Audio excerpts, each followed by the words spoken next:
ಸ್ನೇಹಿತರೆ, ಇತ್ತೀಚೆಗೆ ಸೋಷಿಯಲ್ ಮೀಡಿಯಾದಲ್ಲಿ ಯಾವುದಾದ್ರೂ ಒಂದು ವಿಷಯ ತುಂಬಾ ಟ್ರೆಂಡ್ ಅಲ್ಲಿದೆ ಅಂತಂದ್ರೆ ಅದು ಸುಮಲತಾ ಅವರನ್ನ ದರ್ಶನ್ ಸರ್ ಅನ್ಫಾಲೋ ಮಾಡಿದ್ದು.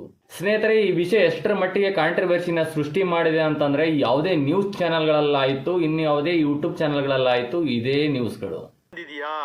ತಾಯಿ ಮತ್ತು ಮಗನ ಸಂಬಂಧ ಏನಾದರೂ ಕೆಟ್ಟು ಹೋಗಿದೆಯಾ, ಹದಗೆಡ್ತಾ ಇದೆಯಾ, ಈ ರೀತಿ ಪ್ರಶ್ನೆಗಳೆಲ್ಲವೂ ಕೂಡ. ಈ ಕಾರಣ ಇಷ್ಟನ್ನೇನೆ ಅವರು ಅನ್ಫಾಲೋ ಮಾಡಿದ್ರು ಅನ್ನುವಂಥದ್ದು. ನ್ಯೂಸ್ ಚಾನೆಲ್ ಓಪನ್ ಮಾಡಿದ್ರೆ ಸಾಕು ಇದರ ಬಗ್ಗೆನೇ ತೋರಿಸ್ತಿರುತ್ತೆ, ಇದರ ಬಗ್ಗೆನೇ ಹೇಳ್ತಿರುತ್ತೆ. ಸ್ನೇಹಿತರೆ, ಹಾಗಾದ್ರೆ ಇಲ್ಲಿ ದರ್ಶನ್ ಸರ್ ಅನ್ಫಾಲೋ ಮಾಡಿದ್ರಿಂದ ಇಷ್ಟೆಲ್ಲ ಆಯ್ತಾ? ಸುಮಲತಾ ಅವರನ್ನ ಮತ್ತು ಅಭಿಷೇಕ್ ಅಂಬರೀಷ್ ಅವ್ರನ್ನ ಮತ್ತು ಅಭಿಷೇಕ್ ಅಂಬರೀಷ್ ಅವರ ಪತ್ನಿಯನ್ನ ಇಲ್ಲಿ ದರ್ಶನ್ ಸರ್ ಅನ್ಫಾಲೋ ಮಾಡಿದ್ರ? ಹಾಗಾದ್ರೆ ಬನ್ನಿ ಸ್ನೇಹಿತರೆ, ಇವತ್ತಿನ ಈ ವಿಡಿಯೋದಲ್ಲಿ ಇವುಗಳ ಬಗ್ಗೆ ಚಿಕ್ಕದೊಂದು ಮಾಹಿತಿ ತಿಳಿದುಕೊಳ್ಳೋಣ ಅಂತ ಹೇಳುತ್ತಾ ಈ ವಿಡಿಯೋ ಸ್ಟಾರ್ಟ್ ಮಾಡೋಣ.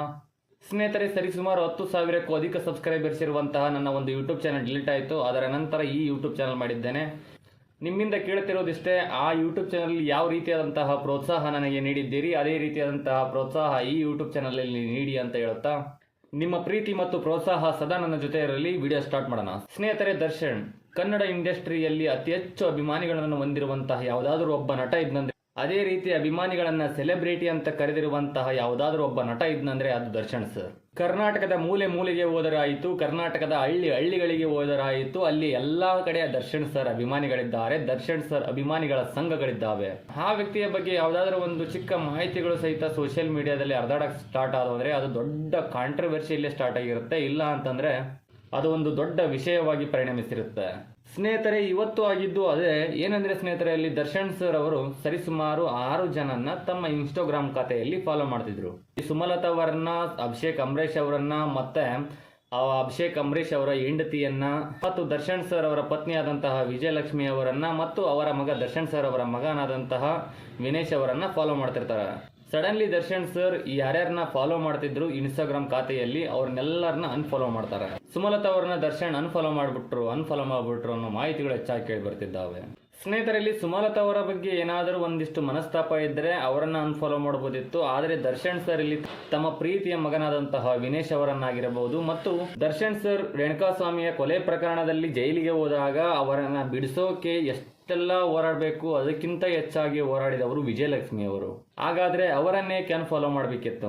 ಸ್ನೇಹಿತರೆ, ನಾನು ಆಗ್ಲೇ ಹೇಳಿದ್ದು ಇದೇ ಕಾರಣಕ್ಕೋಸ್ಕರ. ಯಾವ್ದಾದ್ರು ಒಂದು ವಿಷಯಗಳು ಏನಾದರೂ ಚಿಕ್ಕದಾಗಿ ವೈರಲ್ ಆಗಿದ್ರು ದೊಡ್ಡ ಕಾಂಟ್ರವರ್ಸಿ ಆಗಿ ಪರಿಣಮಿಸುತ್ತವೆ ದರ್ಶನ್ ಸರ್ ವಿಷಯದಲ್ಲಿ. ಏಕೆಂದ್ರೆ ಅವ್ರನ್ನ ದೊಡ್ಡದಾಗಿ ತೋರಿಸೋದು ನಮ್ಮ ಮೀಡಿಯಾಗಳು. ಅದು ಯಾರು ಸತ್ಯವನ್ನ ತಿರುಚುತ್ತಾರೆ ಅವರಿಗೂ ಹೋಗುತ್ತೆ. ತಮ್ಮವರ ತಪ್ಪು ಇಟ್ಕೊಂಡು ಬೇರೆಯವರಿಗೆ. ಮಂಡ್ಯ ಕ್ಷೇತ್ರಕ್ಕೆ ಪಕ್ಷೇತರ ಅಭ್ಯರ್ಥಿಯಾಗಿ ಚುನಾವಣೆಗೆ ನಿಂತಾಗ ದರ್ಶನ್ ಸರ್ ಮತ್ತು ಯಶ್ ಅವರು ಜೋಡೆತ್ತುಗಳಾಗಿ ನಿಂತು ಅವರನ್ನ ಗೆಲ್ಲಿಸ್ತಾರೆ. ಚುನಾವಣೆಯ ಪ್ರಾರಂಭದಿಂದ ಹಿಡಿದು ಚುನಾವಣೆಯ ಮುಗಿಯುವವರೆಗೂ ಸಹಿತ ಇಲ್ಲಿ ದರ್ಶನ್ ಸರ್ ಮತ್ತು ಯಶ್ ಅವರು ನಿಂತು ಸುಮಲತಾ ಅವರನ್ನ ಗೆಲ್ಲಿಸೋವರೆಗೂ ಅವರ ಜೊತೆಯೇನೇ ಇರ್ತಾರೆ. ಇಲ್ಲಿ ಸುಮಲತಾ ಅವರು ದರ್ಶನ್ ನನ್ನ ಹಿರಿಮಗ ಅನ್ನೋ ರೀತಿ ಎಲ್ಲ ಮಾತನಾಡಿರ್ತಾರೆ. ಅಷ್ಟೇ ಪ್ರೀತಿ ಮತ್ತು ಬಾಂಧವ್ಯ ಅವರ ಮಧ್ಯೆ ಇತ್ತು. ಇತ್ತೀಚೆಗೆ ರೇಣುಕಾಸ್ವಾಮಿಯ ಕೊಲೆ ಪ್ರಕರಣದಲ್ಲಿ ದರ್ಶನ್ ಸರ್ ಜೈಲಿಗೆ ಹೋದ ನಂತರ ಅಲ್ಲಿ ಏನೋ ಸುಮಲತಾ ಅವರು ಮಾತಾಡ್ಸಿರ್ಲಿಕ್ಕಿಲ್ಲ, ಇಲ್ಲ ಅಂತಂದ್ರೆ ಹೋಗಿ ಭೇಟಿಯಾಗಿ ಬಂದಿರ್ಲಿಕ್ಕಿಲ್ಲ. ಅವರಿಬ್ಬರ ಮಧ್ಯೆ ಯಾವುದಾದ್ರೂ ಒಂದು ವಿಷಯದಲ್ಲಿ ಏನಾದರೂ ಆಗಿರಬಹುದು. ಆದ್ರೆ ಸ್ನೇಹಿತರೆ, ಅವರಿಬ್ಬರ ಮಧ್ಯೆ ಬಾಂಧವ್ಯ ಕೆಟ್ಟು ಹೋಗಿದೆ, ಅವರಿಬ್ಬರ ಸಂಬಂಧ ಹಾಳಾಗುತ್ತಿದೆ ಅಂತ ಪೋಟ್ರೆ ಮಾಡ್ತಿರೋದು ಎಷ್ಟರ ಮಟ್ಟಿಗೆ ಸರಿ? ಸ್ನೇಹಿತರಲ್ಲಿ ದರ್ಶನ್ ಸರ್ ಇನ್ಸ್ಟಾಗ್ರಾಮ್ ಖಾತೆಯಲ್ಲಿ ಅನ್ಫಾಲೋ ಮಾಡುತ್ತಿದ್ದಂತೆ ಈ ಕಡೆಯಿಂದ ಸುಮಲತಾ ಅವರು ಸಹಿತ ಒಂದು ಪೋಸ್ಟ್ ಹಾಕುತ್ತಾರೆ. ಆ ಪೋಸ್ಟ್ ಇಂದನೂ ಸಹಿತ ಇವತ್ತು ಹೆಚ್ಚಿಗೆ ಕಾಂಟ್ರವರ್ಸಿ ಸ್ಟಾರ್ಟ್ ಆಗಿದೆ. ಅದನ್ನ ದರ್ಶನ್ ಸರ್ಗೆ ಹೇಳಿದ್ದಾರೆ ಅನ್ನೋ ಮಾತುಗಳು ಸಹಿತ ಹೆಚ್ಚಾಗಿ ಕೇಳಿ ಬರ್ತಿವೆ. ಸ್ನೇಹಿತರೆ, ಇಲ್ಲಿ ದರ್ಶನ್ ಸರ್ಗೆ ಸುಮಲತಾ ಅವರ ಬಗ್ಗೆ ಏನಾದರೂ ಮನಸ್ತಾಪ ಇದ್ದಿದ್ದರೆ ಸುಮಲತಾ ಅವರನ್ನ ಅಷ್ಟೇ ಅನ್ಫಾಲೋ ಮಾಡಬಹುದಿತ್ತು, ಅಭಿಷೇಕ್ ಅಂಬರೀಷ್ ಅವರನ್ನ ಅನ್ಫಾಲೋ ಮಾಡಬಹುದಿತ್ತು. ಆದರೆ ಇಲ್ಲಿ ವಿಜಯಲಕ್ಷ್ಮಿ ಅವರು ಅಂದರೆ ದರ್ಶನ್ ಸರ್ ಅವರ ಪತ್ನಿಯಾದಂತಹ ವಿಜಯಲಕ್ಷ್ಮಿ ಅವರನ್ನಾಯಿತು, ಇಲ್ಲ ಅಂದರೆ ಅವರ ಮಗನಾದಂತಹ ವಿನೇಶ್ ಅವರನ್ನಾಯಿತು ಏಕೆ ಅನ್ಫಾಲೋ ಮಾಡಬೇಕಿತ್ತು? ಸ್ನೇಹಿತರೆ, ಅದು ಅವ್ರಿಗೆ ಏನು ಅನಿಸಿತೋ ಗೊತ್ತಿಲ್ಲ, ಅವರು ಎಲ್ಲರನ್ನು ಅನ್ಫಾಲೋ ಮಾಡಿದ್ದಾರೆ ಅಷ್ಟೇ. ಅದನ್ನು ದೊಡ್ಡ ಸುದ್ದಿಯಾಗಿ ಮಾಡುತ್ತಿರುವುದು ನಮ್ಮ ನ್ಯೂಸ್ ಚಾನೆಲ್ಗಳು.